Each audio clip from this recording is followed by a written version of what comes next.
Chapter 3. This is a chapter with a lot of action, lots and lots of action, and some news.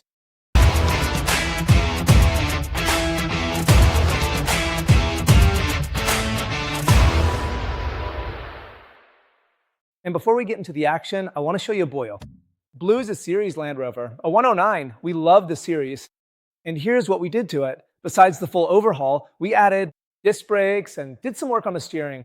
Mechanically, it has a TDI 200 engine, totally rebuilt, like everything. All of our cars are completely rebuilt from scratch. And now the good stuff starts.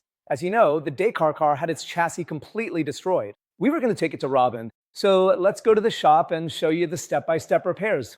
Let's go. If we showed you the chassis now, it wouldn't be much fun. The idea is to show you how we went from this to this. We started chapter 3 by saying we had action and some news. And the news is that we have a sponsor. The channel's very first sponsor.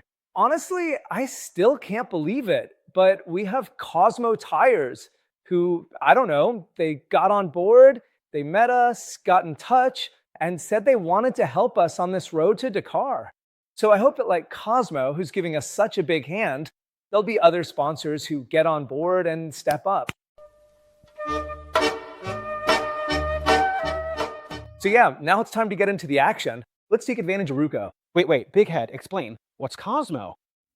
Oh, well, Cosmo Tires is an American tire company that, don't ask me how, saw our video. As of today, the video has 1,000 views. And someone in the US saw it and said, let's get behind this project and bet on it. So their idea is to provide the tires for us to put to the test. Well, and taking advantage of all the work, that incredible job Robin did, we want to show you a bit of the chassis repair. We won't show everything because it's a ton of work, but we'll show this part. What Robin is doing is using the mark he made in the previous chapter, cutting the chassis along that mark. That plate he's cutting, he'll use it later as a template. Here, what Robin is doing is placing the template plate over a new piece of metal, cuts it, and after cutting it, he grinds it down. The idea is that with this plate, we then fit it onto the chassis and it fits as perfectly as possible. There's always something to touch up. And with that new plate, he has to start filing until it fits right. With the new plate on the chassis, what he has to do is use some magnets to hold it in place. We realize it doesn't fit, so what we do now is trim it. We take a bit off the edges and now it's fitting. And with the magnets, he holds it to tack weld it. Guys, important, it's not like we just cut the plate and put it right on and tack it. Before that, you have to treat the inside of the chassis because, as you saw in the images, it's a bit rusty. So we apply a converter inside and now we fit the plate and tack it. Honestly, Robin is a craftsman at this and it looks freaking awesome. We weld the whole plate. And to finish with a good result, you have to use the flap disc and start grinding down all the slag and the entire weld bead.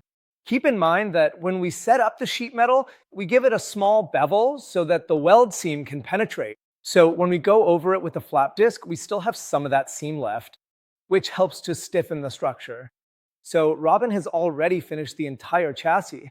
Now what's next is to apply the primer again and then apply all the paint.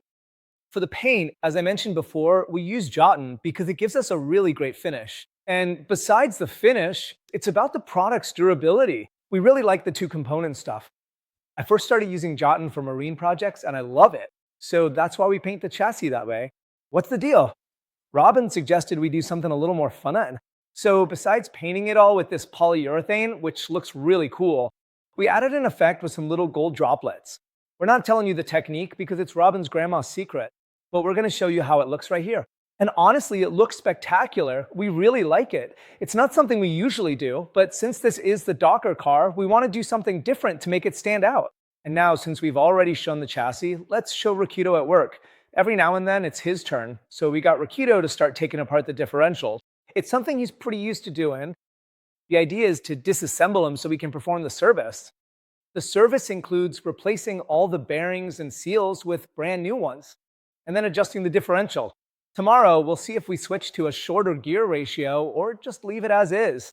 You've already seen how we painted the chassis. Besides that, we painted all the drivetrain components of the car.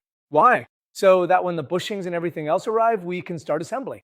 We had everything all painted up, so we grabbed the press, and with a bit of daring, we installed them. You have to keep in mind when installing these types of bushings that all the tensioners and such look the same on both sides, but one side has a bevel to make the bushing go in easier.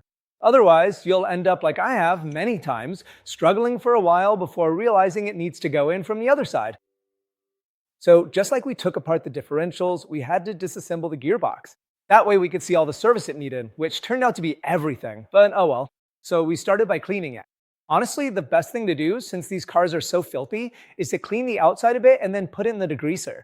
We left it in the degreaser for a while until the gearbox was more or less clean. That way, Juan could start taking the gearbox apart. Here we can see Juan putting it on the table. It's important to have a table to set everything on because I don't know if you've ever taken apart a gearbox, but you have to be kind of an expert to take apart and reassemble a gearbox.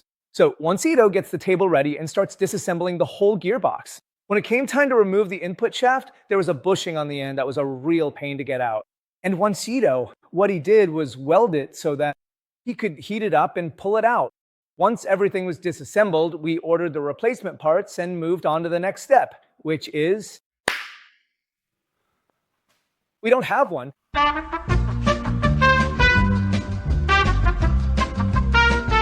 Summary of Chapter 3. What have we done so far? So far, Robin has done everything he had to do. He did the bumper, the cross member, the brackets, the center rail, all of this. Wow, incredible. Nestor hasn't done a thing. Nestor, get your act together because we have about 60 days left and you've done nothing. All of Nestor's stuff is left for Chapter 4. Rucco started with the clamps, he took the axles apart, and a big problem we have is that Gussie isn't working. He's feeling sick. You get old and you get a bit...